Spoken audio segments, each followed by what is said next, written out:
दोस्तों, आज मैं आपको पारिवारिक कहानियाँ श्रृंखला की कहानी नंबर 33 सुनाने जा रही हूँ, जिसका शीर्षक है जन्म घुट्टी। तो चलिए कहानी की शुरुआत करते हैं। और कहानी सुनने के पहले कृपया वीडियो को लाइक, शेयर और चैनल को सब्सक्राइब करना ना भूलें। ओमकार जी के परिवार में सबसे छोटे बेटे के घर जब 4 बेटियों के बाद बेटे ने जन्म लिया तो उनके परिवार में खुशी की लहर कुछ इस तरह से दौड़ गई जैसे उनके घर का कोई सदस्य बिना चुनाव लड़े ही प्रधानमंत्री बन गया हो। ओमकार जी के दूसरे सभी बेटों के घर में पहले से केवल बेटियां होने के कारण इस नए मेहमान के आगमन की खुशी का स्वागत कुछ जोरदार तरीके से ही किया जा रहा था।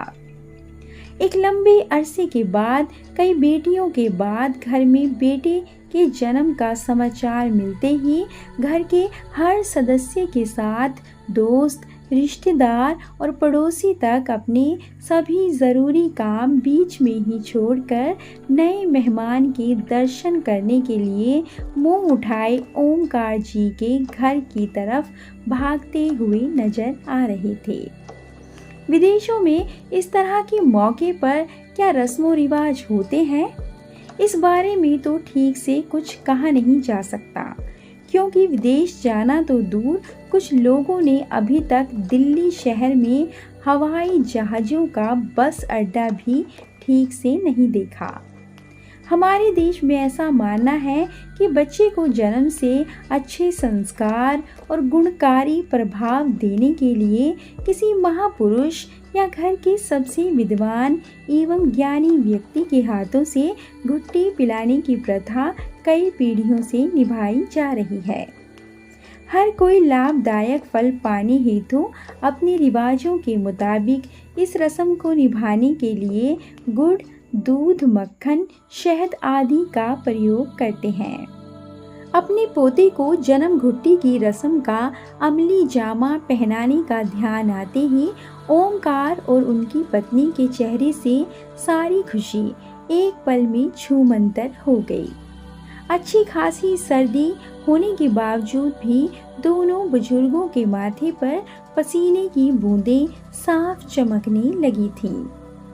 ओमकार जी अपनी पत्नी के साथ सलाह मशवरा करते हुए इस बात को लेकर गहरी सोच में डूबे हुए थे कि अपने पोते को ज्ञानी, निष्ठावान और समझदार इंसान बनाने के लिए जन्म घुट्टी पिलाएं तो किसके हाथ से।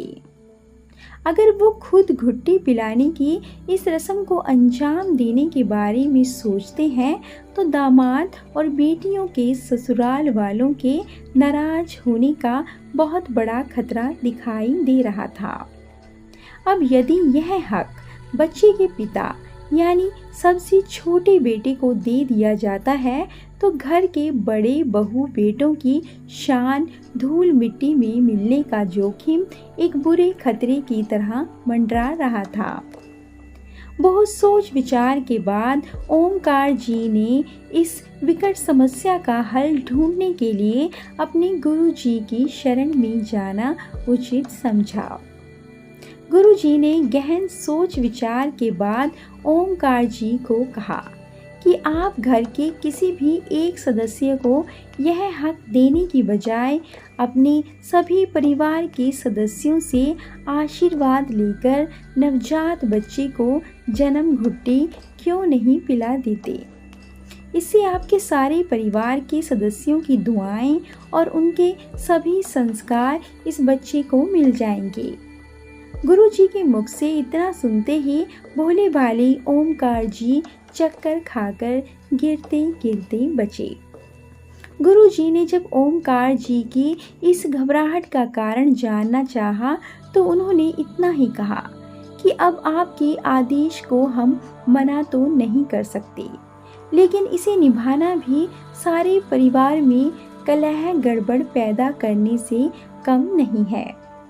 आपका यह आदेश तो बिल्कुल उसी तरह से है जैसे कुंती माँ ने द्रौपदी को जीत कर घर लाने पर बिना सोचे समझे पांडवों को दे दिया था। गुरुजी ने जब ओमकार से बच्चे को जन्म घुट्टी पिलाने की रस्म के मसले की कठिनाई के बारे में पूछा तो उन्होंने सच्चे मन से कहा कि आप तो सब कुछ जानते हैं, अब आपसे क्या छिपाऊं।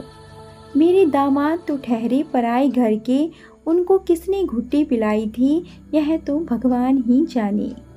लेकिन मेरे अपने बहू बेटे ही एक दूसरे को नापसंद करते हैं। मेरे घर के कुछ लोग तो मंत्रियों की भाषा में बात करते हैं, जिनके स्वर अचानक कब और किस मुद्दे पर पलट जाएं कोई नहीं जानता। नशे और जुए की लत के कारण मेरा एक बेटा बीमारी और कर्ज में बुरी तरह उलझा हुआ है। मेरी छोटी बहू देखने में तो बिल्कुल भोली भाली देवी समान दिखाई देती है, लेकिन वो किसी विष कन्या से कम नहीं है। उसकी रगों में ना जाने कौन सी जन्म घुट्टी दौड़ रही है कि हर समय उसके मन में नफरत की आग ही जलती रहती है। अपने ही घरवालों से बदला लेने के लिए वो मौका मिलते ही ईंट का जवाब पत्थर से देने में भी नहीं चूकती। उसका बस चले तो हम सभी को पल भर में गोली मार दे। मेरा एक दामाद इंसान होते हुए भी मेरी बेटी के साथ पशुओं जैसा व्यवहार करता है। दूसरों के बनते हुए काम में रोड़े अटकाकर और धोखा देकर खुद को दुनिया का सबसे महान आदमी समझता है। दूर से देखने में आपको चाहे कुछ भी लगे, लेकिन मेरे सारे घर की व्यवस्था बहुत ही खस्ता हाल में है।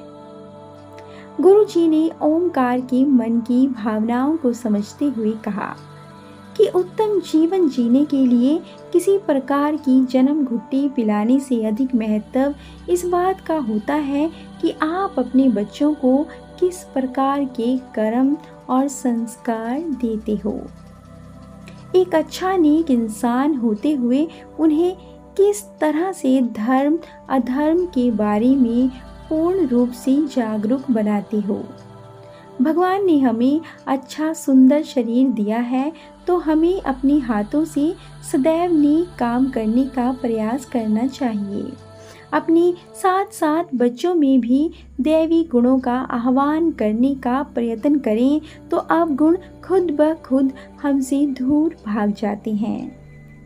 किसी बच्चे के आने वाले भविष्य को यदि हम जन्म घुट्टी जैसे अंधविश्वास से जोड़कर भयभीत होते हैं तो वर्तमान में मिलने वाली खुशियों के सभी अवसरों को भी खो देते हैं।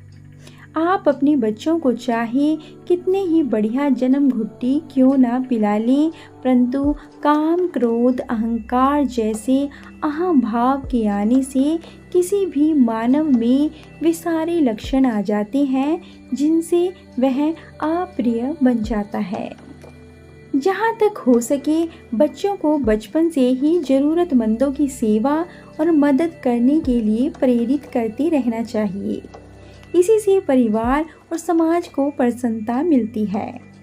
वास्तव में कोई भी बच्चा विद्वान तभी बन सकता है जब वह अपनी इच्छा त्याग कर परमात्मा की इच्छा से कार्य करता है।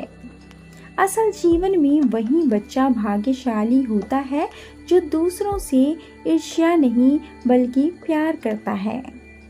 गुरु जी का संदेश सुनने के बाद ओमकार जी के मन में भी यही विचार आ रहे हैं कि अपने बच्चों को जीवन में सबसे बड़ी शक्ति देने के लिए उन्हें जन्म घुट्टी में केवल प्रेम प्यार की घुट्टी पिलाई जाए तो उनका जीवन खुशबूदार फूलों की तरह महक उठेगा। किसी के काम जो आए उसे इंसान कहते हैं, पराया दर्द अपनाए उसे भगवान कहते हैं। दोस्तों, कहानी कैसी लगी कमेंट करके ज़रूर बताएं और ऐसी अधिक कहानियों के लिए कृपया वीडियो को लाइक शेयर और चैनल को सब्सक्राइब करना ना भूलें। धन्यवाद।